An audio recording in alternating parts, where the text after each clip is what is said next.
Afinal, as abelhas se comunicam entre si?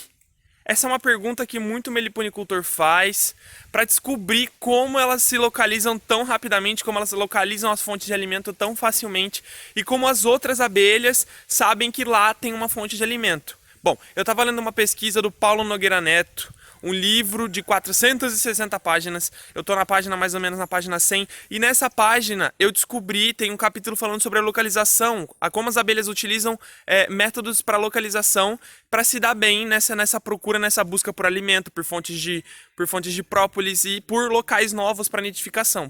E eu acabei descobrindo que muitos autores, desde 1965, vêm fazendo muitas pesquisas no assunto, vêm fazendo muitas pesquisas sobre essa forma de localização das abelhas, essa forma de comunicação entre elas para se localizar. E foi descoberto que sim, todos os meliponíneos utilizam algum tipo de método de localização para se dar bem na busca por alimento, na busca por novos locais de nidificação, na busca por própolis e todos os materiais que elas forem precisar. Um pesquisador chamado Martin Lindauer foi o primeiro a começar nesse ramo de pesquisa da localização das abelhas e verificou que uma espécie chamada Trigona iridipenis, uma abelha da Índia, ela volta ao ninho com néctar e avisa as outras abelhas. Uma abelha é um trigoníneo, é uma abelha menor do que umas abelhas melíponas, que a gente tem aqui no Brasil, por exemplo, a mandaçaia, as urussus. Essas abelhas, elas voltavam com néctar pro ninho, pra colônia, e elas avisavam as outras abelhas aonde estava a localização do néctar e do pólen, da seguinte forma: elas batiam a cabeça e outras partes do corpo nas outras abelhas. E assim, essa comunicação entre elas mostrava para as outras aonde estava a fonte de pólen que foi coletada, aquele material que foi trazido para a colônia. Essas abelhas escoteiras, que são chamadas de abelhas escoteiras, são as primeiras abelhas que saem em busca do alimento. Essas abelhas são responsáveis por localizar as fontes de pólen, as fontes de néctar, que estão presentes no ambiente, e elas são responsáveis também por voltar e avisar as outras abelhas aonde se encontram essas fontes, a localização exata dessas fontes. Foi estudado pelo professor Warwick Eker e também pelo Paulo Nogueira Neto em pesquisas mais ou menos em 1970, que a melípola chamada de Melipona quadrifaciata mandaçaia, ela localiza as fontes de alimento emitindo sons. Isso mesmo, galera, sua mandaçaia que você tem em casa emite sons para se localizar. Elas emitem sons com as patas que as outras abelhas captam e conseguem localizar a fonte de alimento mais próxima ou a fonte de alimento mais distante, depende da intensidade sonora que elas emitem esse som. E não para por aí, além do som, elas fazem corridas em zigue-zague e em linha reta para mostrar para as outras abelhas, para as outras operárias, onde estão localizados a fonte de alimento. Ó, para você ter uma ideia, na mesma pesquisa, no mesmo livro que eu li, no outro parágrafo, eu vou até botar aqui para vocês, ele mostra que a frequência sonora, a duração da frequência sonora que a mandaçaia emite para as outras abelhas se localizarem as fontes de alimento, está fortemente relacionada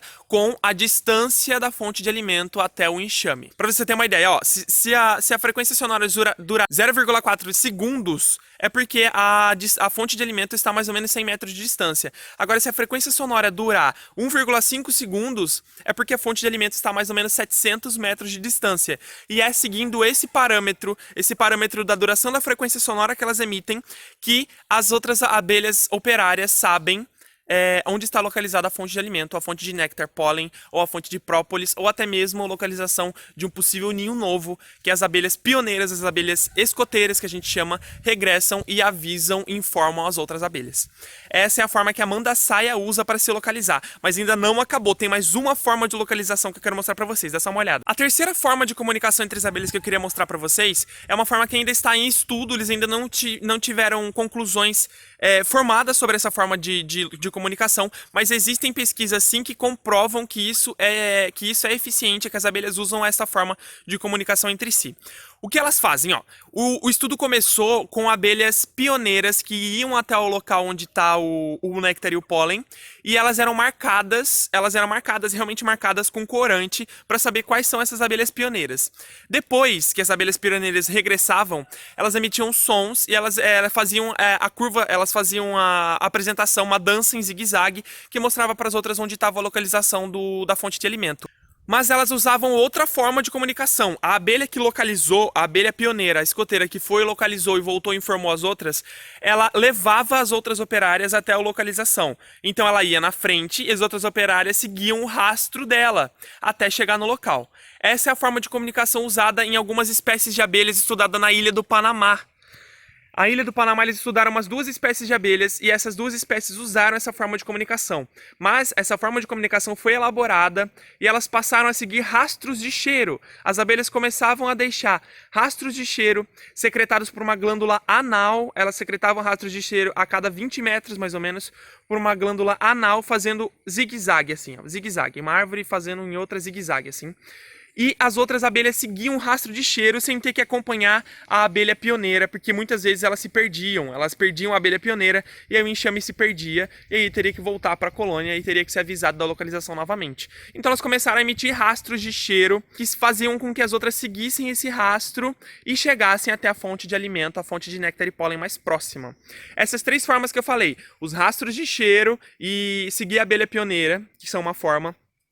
As danças em zigue-zague são outra forma, e a emissão de sons usados pelas mandaçais também são outra forma. Essas 3 formas que eu falei de localização das abelhas são as 3 formas que mostram no livro do Paulo Nogueira Neto, Vida e Criação de Abelhas Nativas Sem Ferrão, que está aparecendo aqui do lado. Ó, se você se interessar, tem PDF na internet.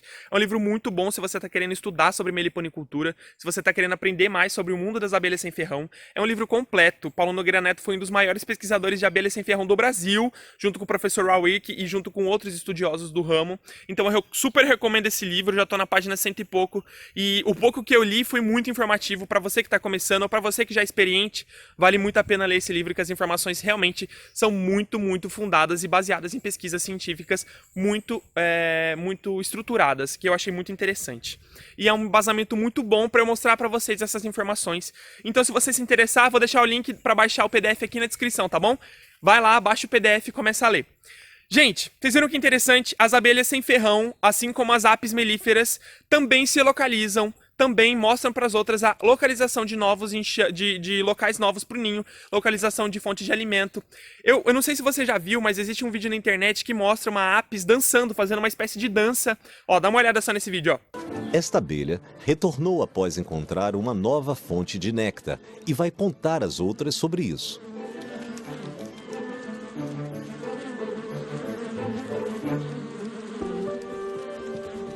Primeiro, ela reúne o público para isso. Ela sobe nas costas das irmãs e vibra seu abdômen. Agora, que conseguiu a atenção das outras, ela inicia a dança usando um código de movimentos para dizer onde sua descoberta está.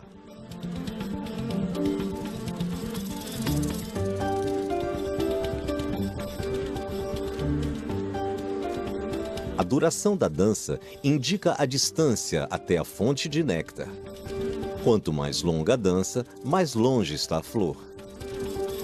E o ângulo em que ela dança na colmeia significa a direção da flor em relação ao sol.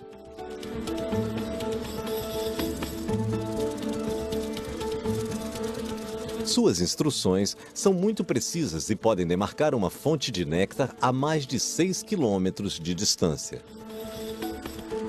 Algumas de suas colegas partem imediatamente para encontrá-la.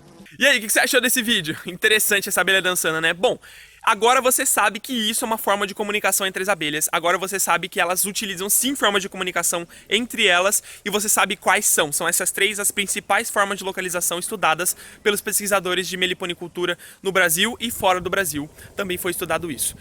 Eu espero que você tenha gostado desse vídeo. Eu queria passar para fazer um vídeo rápido para você, mostrando como as abelhas se localizam, como é interessante essa forma de localização, essa forma de passar informações entre as abelhas pioneiras e escoteiras para as demais operárias. Espero que você tenha gostado desse vídeo.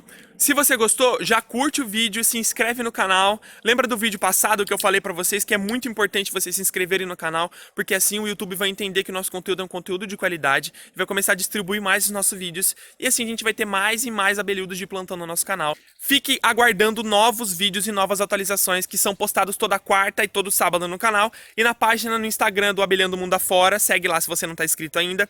Também postamos vídeos e fotos todas as semanas, tá bom? Então acompanha a gente por lá também.